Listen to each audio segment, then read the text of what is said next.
This is new. We haven't done this before. This is about the only thing we haven't done. True. Hi, Stephenie. Hi, Jake. It's good to see you. I haven't seen you for a while. Yeah, we never talk enough.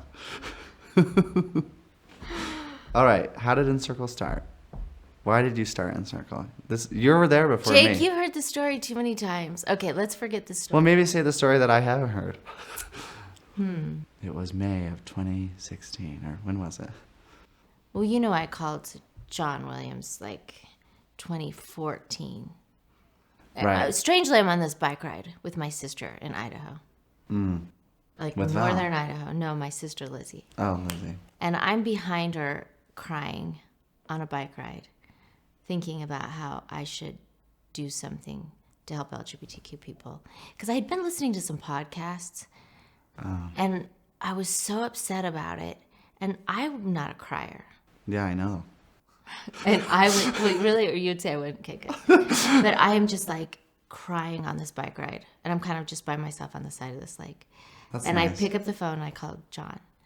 And I'm like, hey, will you help me do something in Provo? I think it might be one of the hardest places to grow up LGBTQ. And he says, sure. And I get off the phone and I'm all excited. And then I chicken out.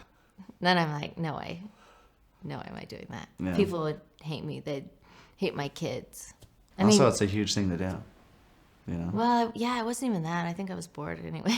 I don't know. But so anyway, fast forward to what? It was 2016, like January.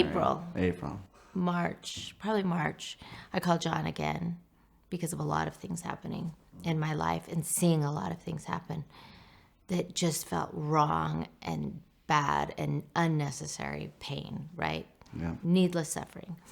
Call him up, say the same thing. Will you help me do something in Provo? He says, sure, what are we going to do? So we got to have this conversation, a few of them, right, about what this place could look like in Provo that would be a real resource to the community. And he said it needs to feel like home, look like home for kids who don't feel at home anywhere else. So that was kind of the beginning. But sadly, as we know, John's life was taken about, I don't know if it was a month or two after that, but late in May.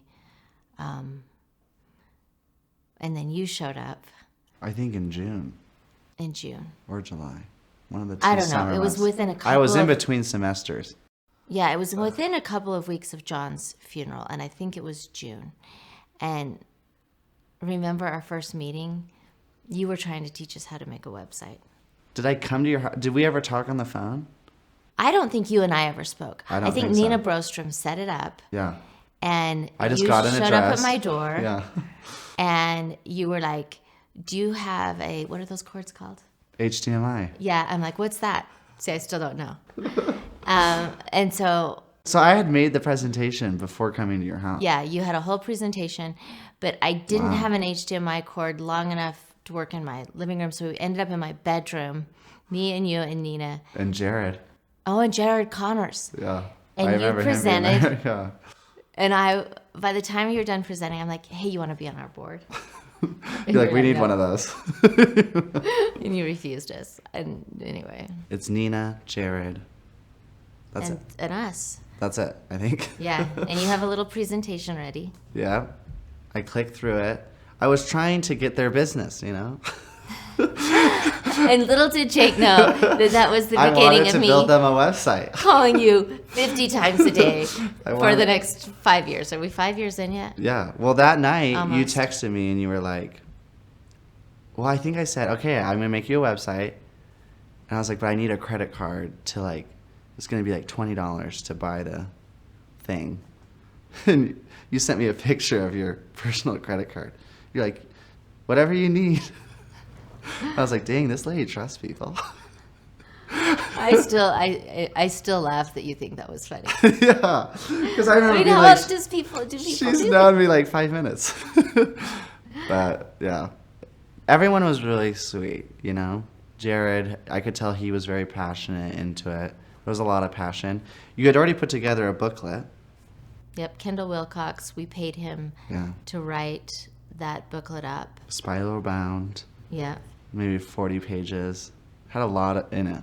Yeah, it did. And there were a lot of scriptures. There were a lot of, we're trying to figure out what's the right approach. I don't think people realize what it was like, that first thing. I still have it. I still have mine too. That is something I will have forever. Ever. Yeah. I have a PDF version of it too. Yeah. Well, I remember too, right after I called John, I thought, I've got to figure out what to do. I have no idea, right? I don't know that much. I don't know much about the queer community. I just know this is dumb that people are growing up wishing they weren't queer or feeling shame over that. Right. So I reach out to Wendy Montgomery. I had met her in Arizona at Sunstone Conference. I reach out to Wendy and I'm like, who do I call? Who has like a resource center or does something like what we're doing? Yeah. And so she gives me Mary Edmond Allen's phone number. So I talk Marion into going to lunch. And so it's going to be in Ogden because that's where Marion lives. Okay. So I go and pick up John at his house. He lived right above Capitol Hill in Salt Lake. And the whole way there, John is like, drive faster, come on, drive faster. John Williams? Yeah. He was the fastest, craziest driver ever. But on the drive up there, he's like, okay, Stephenie, what is the point of our lunch? What are we trying to accomplish by making this happen? And I was like, wow, he's prepared. This is business. Yeah. But it was like one of my first learnings about when you walk into a meeting. Be prepared. Be prepared. Know what are you going to talk about? I mean, I was just thinking when you were talking that, I was like, it would have been nice if I could have called John. oh, I wish you would have met him. Yeah. Like if I could just pick up the phone and call him. I wonder what he would like, what he's like. Yeah, it's funny that you don't know. No idea. I was always laughing. Life's a party. Life's a party. He threw the best parties, and he loved life. Did he throw your wedding then? Yeah. Was it like, what was it like? Was it like that party that we just went to in LA? Kind of just magical? Or even way more than that. I mean, believe it or not. But it wasn't in a tent, so it was easier to do. It was in his restaurant. So Yeah. so my parents had just gotten divorced. Yeah. Well, 2 years earlier, and they couldn't be in the same room. And I dreaded As it goes. having to have a wedding because I did not know how my family was going to pull off a wedding. So I'm engaged to Mitch, and I'm thinking they're going to want a big party. And Mitch and I lived in Washington, D.C., and we were engaged for 2 months. So we got engaged like beginning of January, and we were having our wedding March 10th. Wow. So we are talking to John, and we're like, hey, any chance you've got some suggestions on how we could do a good wedding or what we could do? We just wanted his advice. And he ends up saying... Because he's the best party thrower. Because he's the best party thrower, and he knows all the venues. And he's like, I've got it. Yeah. Just show up. No, that was about it. Yeah, we had dancing, live music. It was incredible, but I contributed nothing to it. Thank you, John Williams. I love that he's like, and then he like paid for a parking attendant's college tuition or something. Oh, he would do all sorts of things like that. Just generous. I mean, you hear stories still, people who knew him. Oh, I knew John. Yeah, and the stories about what he did for them. Yeah. I think that one of the things that John did is, he starts all these restaurants. He had 13 in total, and plus all these buildings he renovated. But I think, and maybe I'm wrong, but I think part of the reason that Salt Lake is such a great space today for the queer community is because years ago, John was providing safe workspaces for hundreds, if not thousands, of queer people, right? And there was always that safe space at gastronomy. That makes sense. I think there's some truth in that. I heard yesterday it was like Salt Lake's there are more gay people that have children and raise children in Utah than like anywhere else in the country. Isn't that awesome? Thanks, John. Well, thanks. He made it a safe space. A million people, that Bruce and Jim DeBacchus. The whole movement. Yeah. Then what happened? What do we say next? Then Encircle started. You know, one of the things that I thought was one of the coolest things in the beginning was when you posted on Facebook, we're going to renovate this house. Yeah. Come and help us Saturday morning from, what was it, like 9 to 12? And we didn't think anyone would show up. Or a few, yeah. Yeah. And then there were all these people, and they brought their kids. I remember you asked me to make the website, and it was like a Thursday, so by Friday I had a little landing page that was like, okay, Encircle LGBTQ Family and Youth Resource Center, and then I think the mission, and then it said donate or contact us, and 2 buttons, and a bunch of pictures of people's faces, like little squares. Yep. You know? And it was like over the weekend, I didn't think we were going to raise any money. But then I can't remember how much it was. Maybe it was like 17,000 or 20,000, but it was like a lot. But it wasn't like somebody got on and did $10,000. It was like, because people would write messages and we get them emailed to us, if you remember that. Yep. So we saw like hundreds of donations, but just people being like, I'm so excited. That was, I still think about it all the time. Yeah, it was awesome. One of the ones I always remember is my friend Natalie Fairburn, who was living in Africa, sent $400. Oh. And it was just like, whoa, that's so much. Yeah. And someone who, I don't know, I just didn't know would care. And then wrote like a whole little message. And Yeah, lots of those sorts of stories. There's a difference between Stephenie and I. Is that every time we go to a demolition project, I would be talking and on my iPad and taking pictures, and she would have like a jackhammer. Well, because I was too nervous to talk to people. She'd be Like, why would anyone want to talk to me? I would rather like be pounding nails or I've got a ripping picture something of you out. that I love, and it's with that thing that tears up like Oh, grass. that takes out the grass. Yeah, and you're like over there, because I remember like all these people were like, "Where's the CEO of Encircle, the founder? We're so excited to meet her." I'm like, "Oh, that's her over there." It's a safe place to be. But I think that's the kind of leader you are, though. You know, so I've learned a lot. Not afraid to get your hands dirty. No, well, that's Well, not that. More my like- easy. That's comfortable, right? Like yeah. I'm good at the garbage. I'm good at the grunt work. I'm comfortable there.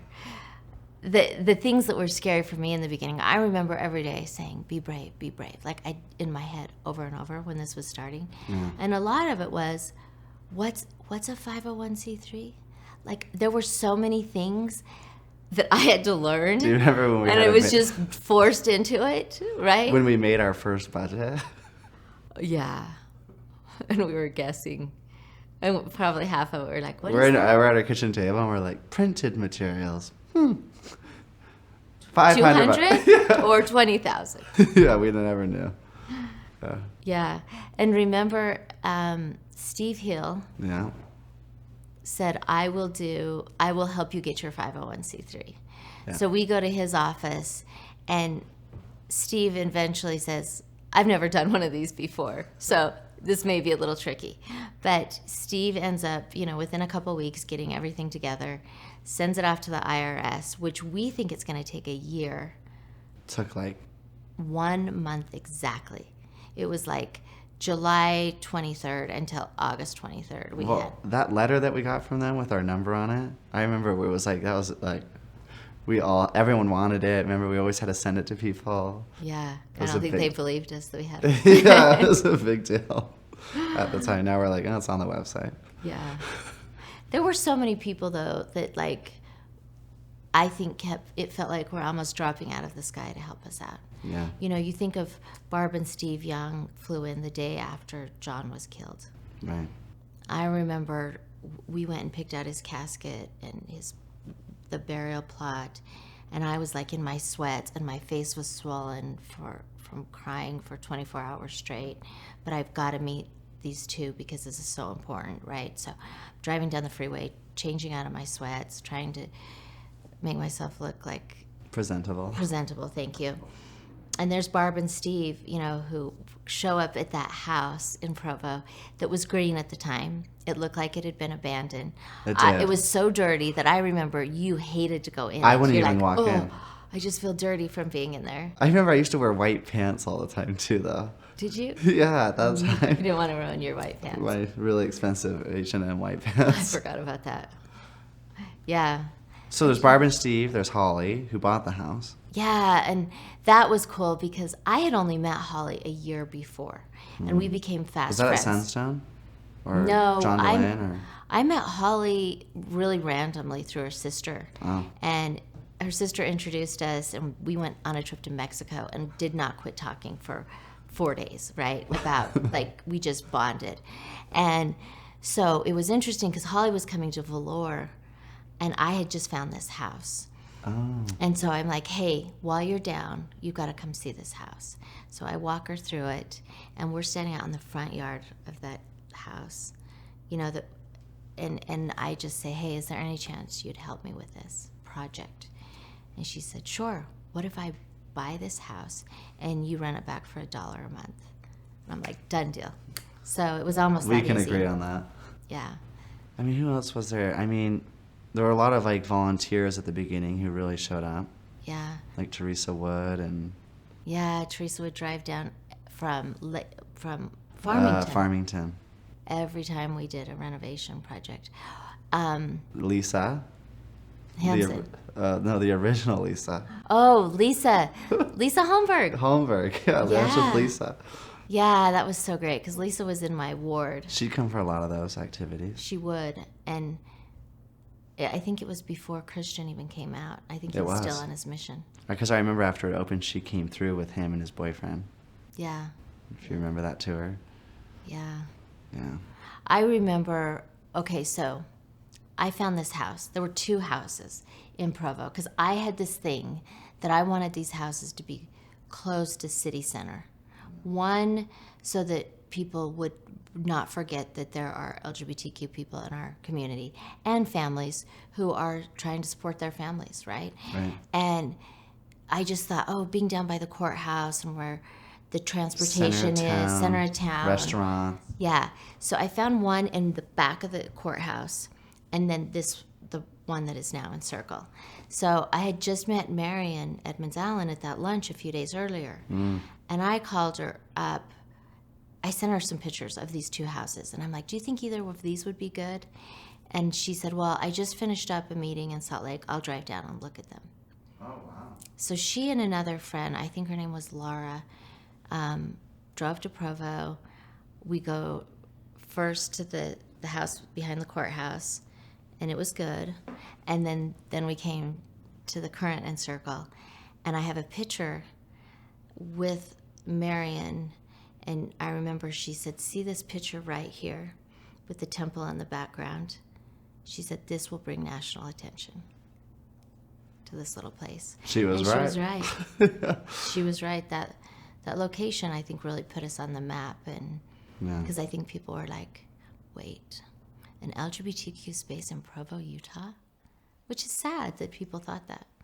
But then we kind of, once it opened, it changed people's perceptions of Provo, perhaps, just a little bit. I hope so. Yeah. Maybe it's a okay place to grow up LGBTQ. Yeah. Maybe better than okay. Yeah.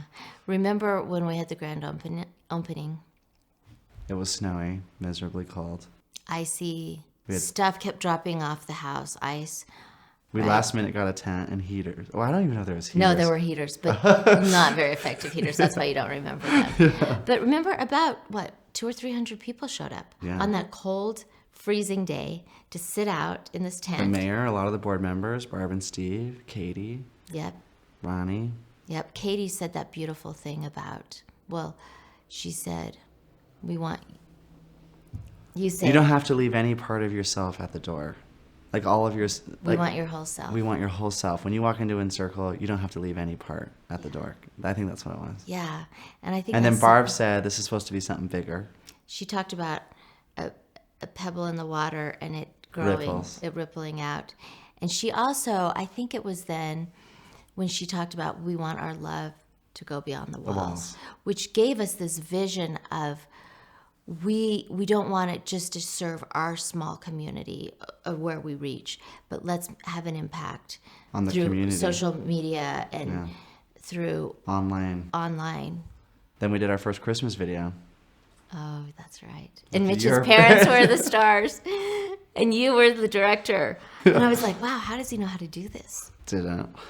And remember us filming them. Well, we filmed them at their house, and we made cookies there. But remember, we filmed them walking to Encircle past the temple and the courthouses and into the house. Yeah. I see. I look back on the video. I was like, what was really like the? It's just kind of like people walking. Everyone comes together at Encircle at the end. Yeah, I mean, it was a nice message.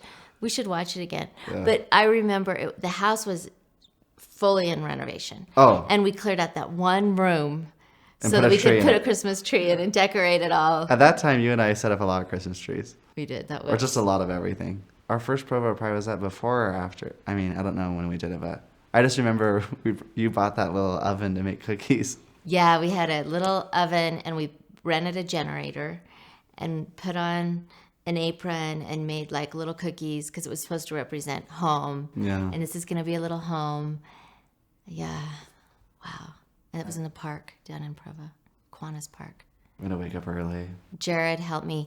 Oh, yeah. And you were doing a photo booth. Right. And people could put on different costume things. Yeah. We, normally like you have like a step and repeat, like it's like, but we didn't have enough money, so we had like a little Encircle banner that was just normal, small that we already had, and I got white sheets of paper and wrapped it around the rest. Do you remember that? Yeah, but It you was also so you had all tacky. those cute little sayings people could hold. Yeah, we printed Like those. it was pretty good. It was pretty good. Yeah. Yeah. But it was low budget. But it got the point, and we put on those sayings like our mission. Our what we believed was on those. And we Yeah. also had those little handouts that we made that said what Encircle will do. I remember it had like cookies, after school programs. Like we had a general idea. Yeah, we did. Remember this? There was the programs committee of the board, and they were going to create the programs. And we all talked on Slack. Well, this was pre-Slack. This was in the very beginning. Okay. And I remember I tried to join a few of those program meetings, and I was really kind of told that I didn't know what I was talking about. Oh, 100%. Same with me. I didn't have a PhD, and I didn't understand. So, and it was very clear, like, we don't want you a part of this.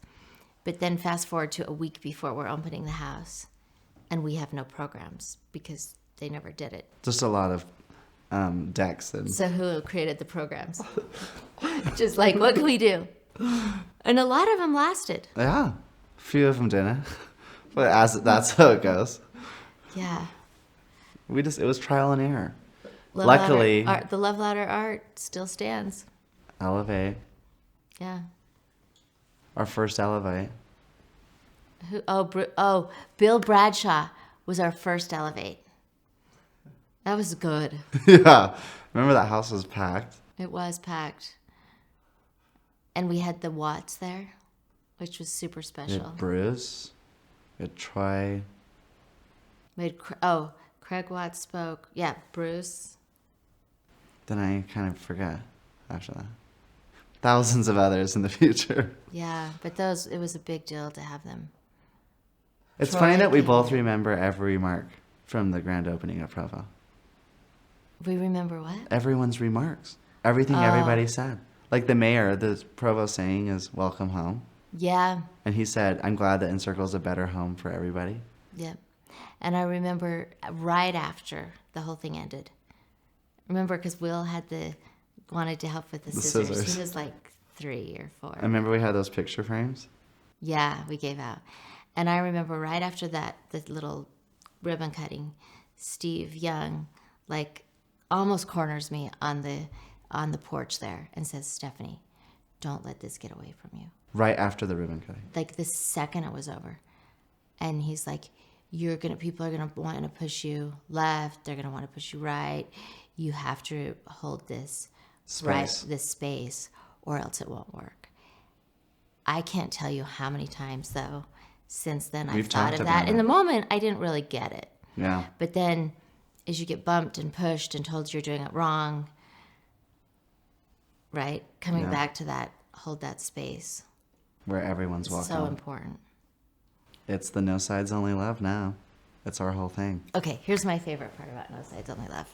Okay, so my memory is we were trying to figure out, can we open up a space across this newly dedicated Mormon temple and have it be a place of love and a real resource to the community? Not one of contention. Yeah, not one where we're throwing things across the street Yeah. because of the hard history and past and Yeah. recent things, right?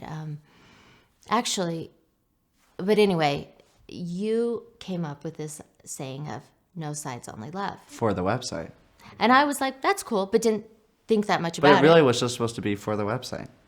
But then it kept coming back bigger and bigger, and all of a sudden it's on shirts and it's hanging in the house, and it becomes our mantra, right? Right. So fast forward 2 years. So it's everywhere. Everyone should know. I'm talking to Mitch. I get a lot of credit. Yeah. I'm talking to Mitch about this No Sides Only Love, and he's like, well, yeah, like, it's just so cool that, like, Jacob's such a genius. yeah, that circles have no sides, just like No Sides Only Love. And that we're in circle. And Yeah. he's like, that Jacob, so smart. So I go to She you. picks up the phone, calls me, and she's like, you are so smart. I'm so embarrassed that I never realized that other side of it. Yeah, and I go, what side? There's no sides on a circle. And I'm like, oh, I never realized either. Not funny. It was a cool thing, but which also makes Which me, is kind of classic us, though. you Yeah. know? Yeah. But it also made it feel like so many things that happen were meant to happen. Like, it took so long to come up with a name. Like, Oh, we remember the talked about logo? it for 2 months. Just the logo. Yeah. I mean, we Yeah. went over that for like what feels like 4 months. Yeah, and you never liked it. And now it's gone. But it was good. It was good. It was good. It was a great start. But It was going to be blue for a minute. and then it was orange. Then it was orange. I never liked orange. I didn't either. We got overruled on that.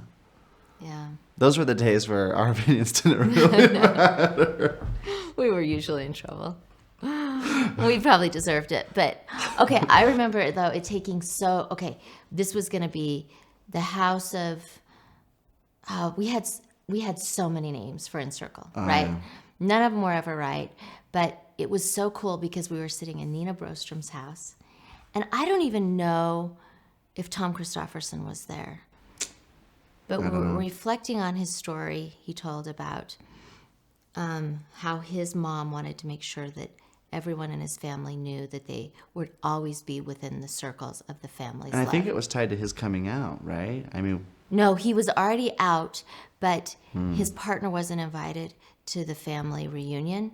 And so the mom sits down all the kids, That's young and old, like, 5-year-old to 15-year-old kids and all the older parents, and says, and she was trying to send a signal to everyone that no matter what you do or who you are safe within the circles of this family, right? Like, you will never be outside of this family's love.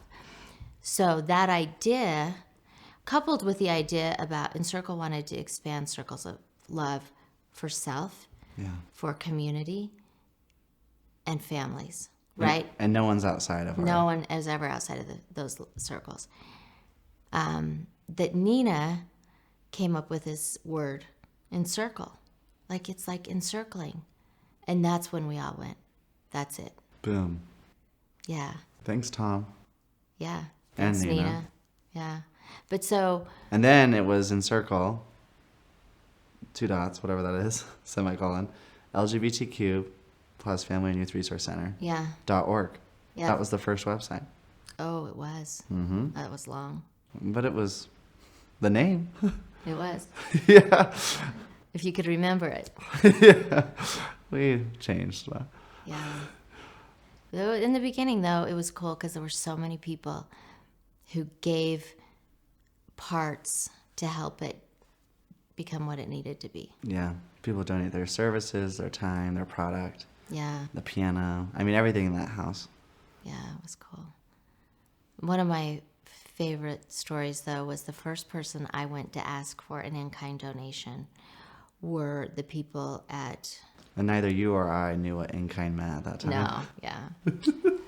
Mountainland Design had done my appliances, and I really liked the guys who ran it. And so I go, and I'm like, hey, and I'm not going to use their names, but I was like, hey, I'm doing this thing, and I didn't know what they'd think about it. And I was like, I went with Jared Connors to their store. Like, I'm doing this thing, and it's just over here in this house, just a few blocks away. Is there any chance you'd give us a discount on appliances? And you're thinking you're going to get like kind of a construction maybe response, you know, of like, yeah, maybe 10% off. Yeah. And these two brothers say, well, you know, this is personal to us. First of all, we have a brother who's gay that we love. Second of all, 2 weeks ago, our niece, who was lesbian, was playing video games, and then shortly after that took her life. And then they said, we were there as soon as it happened. She was a student at Provo High, and she was out. And they said shortly, we were there after, and they said that, you know, one of them had left with a family to go with the body, and the other one had stayed to help, like, just be there while they were cleaning up the body and taking care of everything. And the officer who was there said, you know, this is my 5th day I've been working in a row, and this is the 4th suicide I've attended to. And before he was done there, he got another call for his 5th suicide in 5 days. So these two brothers say, give us a minute and we'll get back to you. So a few days they come back to us and say, hey, we think you need nicer appliances than you wanted, and we're going to give them to you, and we're going to pay for all the plumbing fixtures and all the hardware that goes in the house. Basically anything they could give to help us with the house, they donated. And it's kind of been like that ever since. You see the best in people every day. And everybody has a story. Mm-hmm. Everybody has somebody. Everybody has a story, and everybody cares deeply, and when they can help, they jump in. Yeah. And they bought into the vision of making these houses nice. Mm-hmm. We never knew how to say no. That was the thing, though. Remember, we talked about it. Because then we were like, okay, we got to learn like how to say yes, but redirect their help in a way that we actually want it. Okay, so by way of example, we have this really nice couple come from Arizona, and they say, how can we help? Right. We're like, I money? think and they're just texting with you, yeah. Right, but eventually this man says, well, I am an artist, and I'm going to make a statue for Encircle. And I'm like, wow, that's so awesome. Sweet. Great. Yeah. And you kept saying, what does it look like? I'm like, I don't know. It's just so nice that he's going to do this, right? Yeah, we'll put it somewhere. Yeah. And we're doing a big landscaping, and it'll fit perfect. Every day for a few months, I would get an email about the progress of the statue, right? Eventually... Kind of close-up pictures. Yeah, just the process. Yeah. And I'm kind of looking at it like, I wonder what it's going to be. Cute. Whatever. So the statue gets done, and this man's going to deliver the statue in a week or something. And that's when the emails start about, I want the statue in the northeast corner closest to the temple in the front yard. On a cement pedestal. That is... 4 feet? No. It was higher. Yeah. I want to say 6. I don't know. It was a big pedestal. You're also out of town by the time he delivers it. I don't know if Well, okay, but there's other things. I want this lit. So lit? We'd have to run... Electrical, which, by the way, all the landscape was done. Right? Or it was in development. I can't remember. No, I don't think... No. There was no landscaping yet. Oh, okay. So we would have had to... Anyway. Yeah, it doesn't But matter.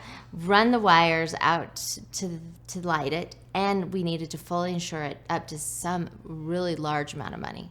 Right. And Worth more than probably the house.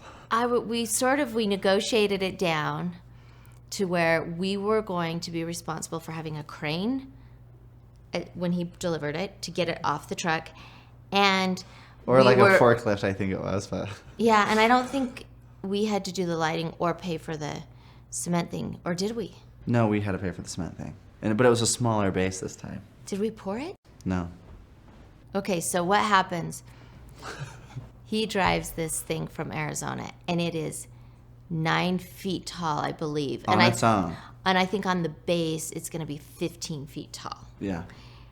And about when he drives in is about when I get the courage to say, hey, it's not going to go in the front yard because that's where we take pictures. It can't become our brand. It's where our sign's going to be there eventually. We didn't even have a sign. I had to go down there and meet him. Well, no. But so I get the courage, to over text. I don't even think I dared talk to him. Like, it can't be there. But what space you can have is the back corner. And I'm like, it's the best spot ever because everybody parks there and that's what they walk really by. Is. That's our main entrance. It really is. It's what most people would see who go to Encircle. Yeah. But I guess he pulls up in his... He had a vision for it. ...trailer. Yeah. With the huge statue. And I think it was raining. Oh, it was miserable outside. And I called Jake. Hey, Jake. Well, we're talking about our problem. And Jake volunteers to go talk to him. So what happens? Well, I don't know. I go down. I didn't go down. I was like, thankfully. I thought you were out of town. Maybe I think I was out of town or in Salt Lake, but you volunteered to go talk to him. Yeah, and we were just down there, and long story short, our lesson after that was more like we had a talk about because he kind of ended up being like, if it can't go where I want it, I don't want to do it. I'm leaving. So he pulled his statue back. Oh, and just to get back to Arizona. Put it in a museum now. It's in a museum now, and part of the description is after being denied rejected. Rejected From Encircle. It now lives here. So sorry to the artist. We've learned a lot about. We had to learn a valuable lesson from him. Yeah. Which was, everyone wanted to give us help during those days. Yeah. Always say no to statues was the first lesson. Yeah, general rule. But also just vetting things out and redirecting people's passions in the ways we did. I remember a lot of people wanted to donate books and clothes and we used to have a lot of clothes in the basement because we didn't know how to say no to them. Yeah, and being like, oh, well, we're not a homeless shelter, we're a mental health center, and having to educate people. But those were learnings. Yeah, and then there was the leaky basement with the sewage in it that we cleaned up one night. That was a fun memory. We had to vacuum up sewage multiple times. Yeah, we did. In Provo. It was rough in the beginning. In that shop vac, yeah. That hopefully doesn't exist. Yeah, I hope they threw that away. The founding of Encircle. Sewage. Well, that's how it was for a long time, honest. We did everything ourselves. Well, and then the small team of volunteers we had. Okay, so another thing. We're working on getting, the night before the grand opening, we needed to go to IKEA. Late at night. It didn't close until 10 or something. I love this story. And there's the driveway into Encircle and the driveway out. And it's important to know, we had just had Stephenie's birthday. I know, and Jake gave me this best sweat outfit. I didn't, though. Oh, no. Val did. Val did. So, and it was whitish sweat. It was tops. Nikes, yeah. Yeah, bottoms, whitish bottoms. It was the cutest outfit. It was white shoes, white, and just cute. And there was this hole from when people would drive in and out of Encircle. Huge hole. And it was this big. Yeah, it was a whole pit in the middle of Encircle Provo. And it's dark outside. It's the day before the grand opening. We're exhausted. And there's so much we have to go get at IKEA last minute. And it's 9 at night. Yeah, and we're like, okay, IKEA closes in 40 minutes. She's like, we can make it. So we buzz over to IKEA. We buy plates and stuff for the grand opening. A lot of odds and ends, toilet brushes and just things that you need. We're on our way back. I have a picture. But Stephenie falls straight into the hole. And it was deep. So she comes into Encircle with a pile of plates from IKEA, looking covered in mud. And everyone's like, what happened to you? We've been through hell. Yeah. But then I immediately got filled with rocks. But it was one of those things where we're always telling everybody, can you please fill that with rocks? Remember how we'd just be like, please, please, please, and no one would ever do anything? I think Logan filled it with rocks. Yeah, Logan ended up doing it. Still our best friend. Yeah. Okay, I know a few things we've learned. Old homes have horrible windows, but they're the most valuable part of an old house. So you have to get live them with approved. Them. Yeah. Anything, you gotta get approved. Yeah. The old homes have horrible sewage. Horrible sewage. They have horrible heating and air conditioning systems. Even if It's you replace them, still they still cold. don't work. Yeah, or too hot. Yeah. What else have we learned? That renovations are more expensive than new builds. Everything's more expensive than you think. IKEA couches, the fake IKEA couches, leather, last forever. And they're amazing. They're amazing. And they can go up narrow staircases. Yeah, and they can fit up any staircase because you can take them apart to get them up there. But they look better than our Nicest expensive stuff. leather couches we bought from Restoration Hardware. Sorry, Restoration Hardware, but it's true. We've learned that kids love to hug pillows during friendship circles. And they love sequins pillows. Yeah, I like those too. We've learned, I learned this from a board member, get everything in writing. Get everything in writing. Katie Vettner taught me that. Yeah, and it's served us well. But yeah. We've learned you don't have to pay for attorneys. They'll volunteer. Thanks, Thank everybody. you. Yeah. I think too what we learned was like, here's the feedback you should listen to, and these are the people you should listen to, and then here are people and their feedback that honestly we shouldn't. We need to stay, because for a second there we kind of were listening. We listen to everyone. Yeah, and well, you'll get nothing done. We've also learned when you find people you trust and you continue to trust them. Just trust them. Yeah, and they usually, I mean, they stay consistent, but it takes a long time sometimes to And they'll know guide you.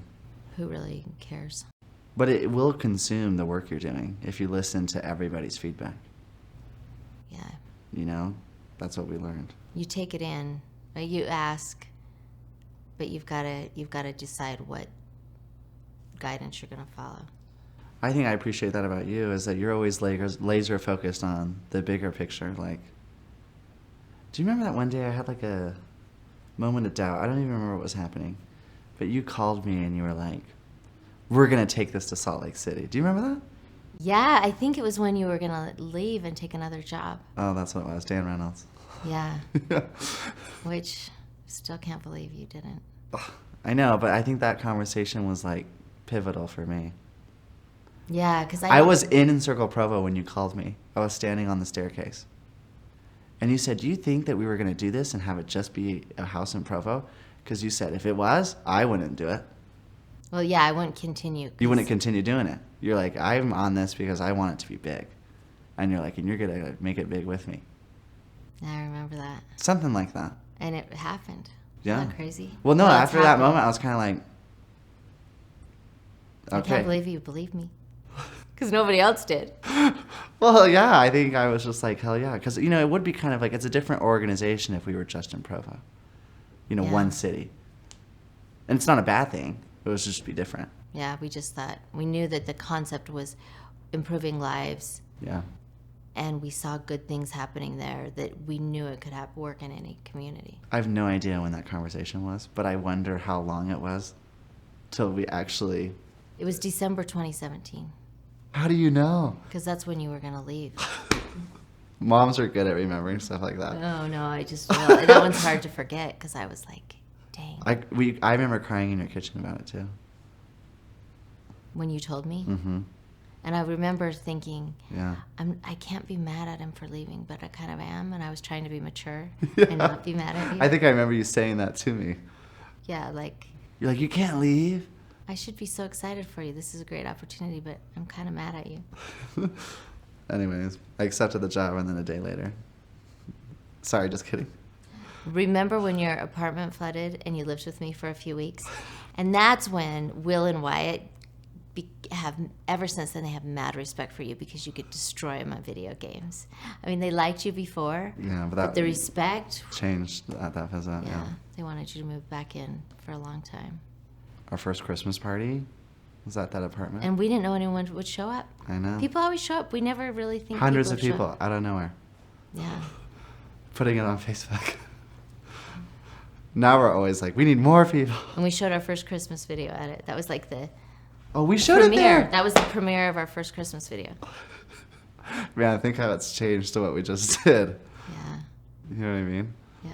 That was like 300 people and the rental was free. There's something to that, though. I think the core of what we've done, though, like, we've kept it. Bringing musicians to things, making it feel community and family focused, family friendly. That stuff hasn't changed. I remember you wanting to bring queer artists to Utah and influencers. And I didn't really get it, but I trusted you, so I was like, okay, whatever. Yeah, like the first Ignite or the second Ignite, yeah. Yeah. And it was so cool it was really the second one when I got to meet Kaylin Allen and Rabel. Did they come to and the second one? Parson and Vincent. Wow. And Tegan came. And we had that dinner. Yeah. Carmen Carrera came. We had a good group. Jeffrey came. Jeffrey Marsh. Like, we had a cool group. Yeah. And in that dinner, just getting to sit with them for a few minutes. And Jim DeBacchus was there. yeah, oh, Jim was there early in the morning, ready to help us, so excited. Yeah. I remember that in the picture. He's like, Yeah, he spoke, but it was so incredible. This was the first time that I was ever around, queer celebrities. And meeting them was super fun because they were so kind. And then seeing them on stage and hearing them speak and how powerful their messages were to these youth. I was like, oh my gosh, there's a reason why they're famous. Like, they are larger than life. well, and those relationships with those celebs have benefited Encircle ever since. Yeah. I mean, it's just going like this. Maxwell came, Oh yeah, and Maxwell. Connor, Matt. That's right. I think they came to the third one. Was it the third one? Well, I'm wrong on Maxwell's been at everything since the beginning. Right. Oh, his first Project Contrast Yeah. event, benefiting Encircle. Yeah, that was awesome. Kids got a heart of gold. Yeah, he's awesome. Any other learnings that you've had? You can't do everything. You've got to be really good at what you do. That's the learning. The in and out. We can do the 1, 2, and 3. Keep it simple. Yeah. If you try to be everything to everybody, we'll fail. Can we talk about Tim Cook coming to Encircle? Well, I wasn't there, but we can. Well, I guess I had a role, though, because I worked on the prep. Well, you were working Yeah.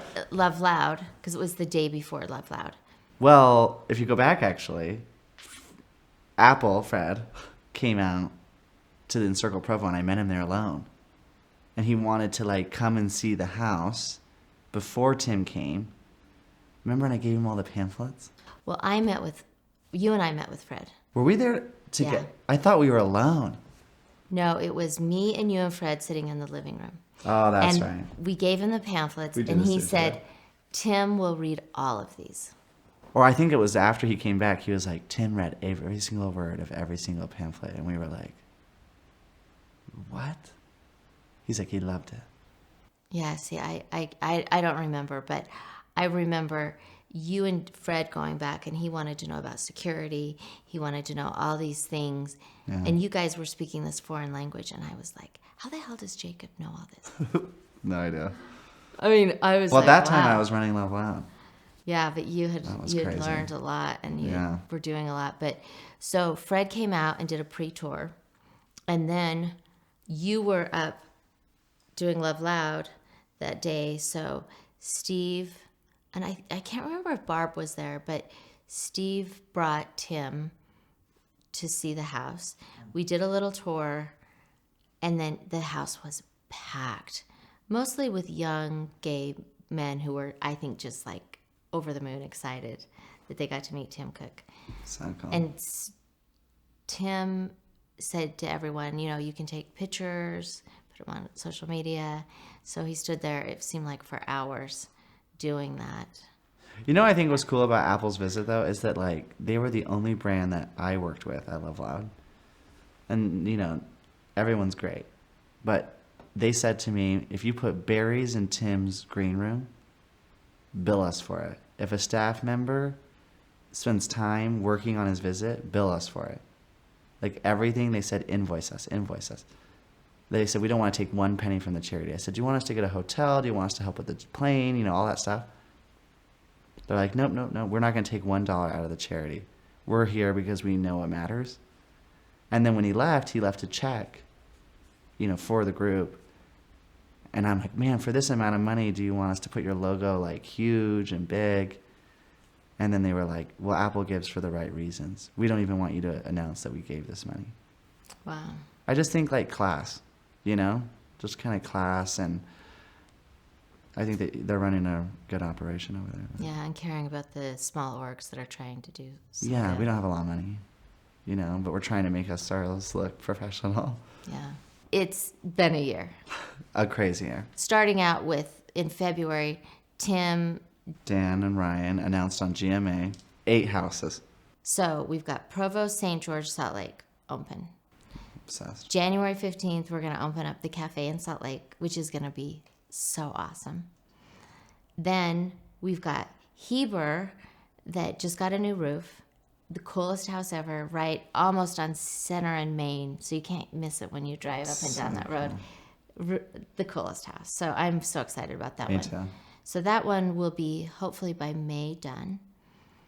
Wow, they're going to be fast. Maybe June. Okay. Hopefully not July. And then we've got Logan on Utah State campus.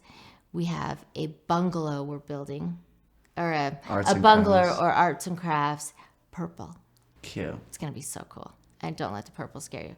And it has a cute outdoor little patio. Yeah, it's going to be awesome. And then downtown Ogden, we have a brownstone 3-story that will go under construction. I think we're only a week or two away from starting that. Should open With the others. August, we hope. What else? We're waiting on Dan Reynolds' house in Las Vegas because the city or the county has been sitting on it for what, 8 months? City and county guidelines. Yeah, we're just waiting so long. So hopefully we'll get going on that As soon as they'll and let open us. in 2022. Yeah. Then we've got one that we haven't announced. We have another one we haven't announced in 2 different states. That no one knows about. And then we have another one. I don't know if you're in Idaho, we haven't announced. Right. We're looking for Idaho property in Idaho. I mean, in Boise.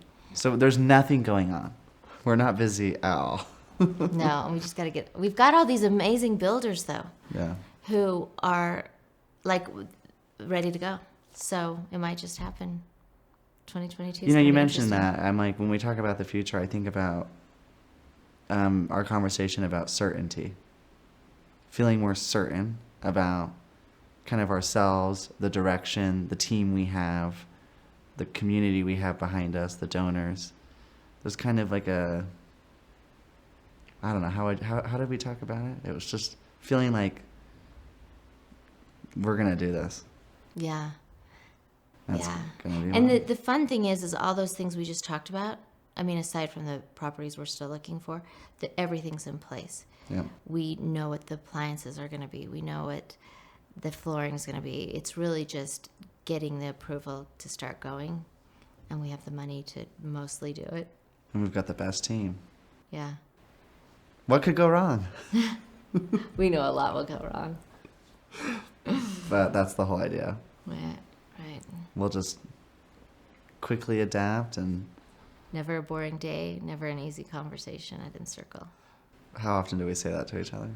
Twice a day. Twice a day. Never an easy day, never an easy conversation. Yeah. So there are easy conversations, but there's never a day where we don't at least have one. This one's easy. This one's great. Hey, but you know, that's another thing too, though. I think in our relationship, I appreciate that we've got, like, at this point, like, how many years did you say? Is it 5 or 6? Going on 6, I think.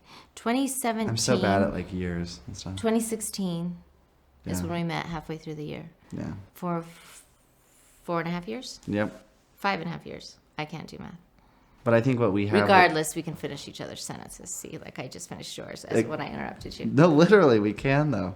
But I think that we have a relationship of, like, candor, trust, love, and that's what we're trying to bring to our team. And, Yeah. you know, we want everyone on the team to feel like they can be candid, and we trust them to do their job, and they can trust us to support them. Yep. Because we're all going to make mistakes. But when you know someone's intent and their Yeah. work ethic, you don't question the mistake. You just go, that happens. And you move on. That's something you bring to the org. You know, you've always been that way, I think. You're like, as long as you're honest and you own your stuff, you know, you're like, I don't care. Everyone's going to make mistakes. Because I make a lot, so I know. Hey, Jake, thanks for the convo. It's been a while. Talking 20 minutes.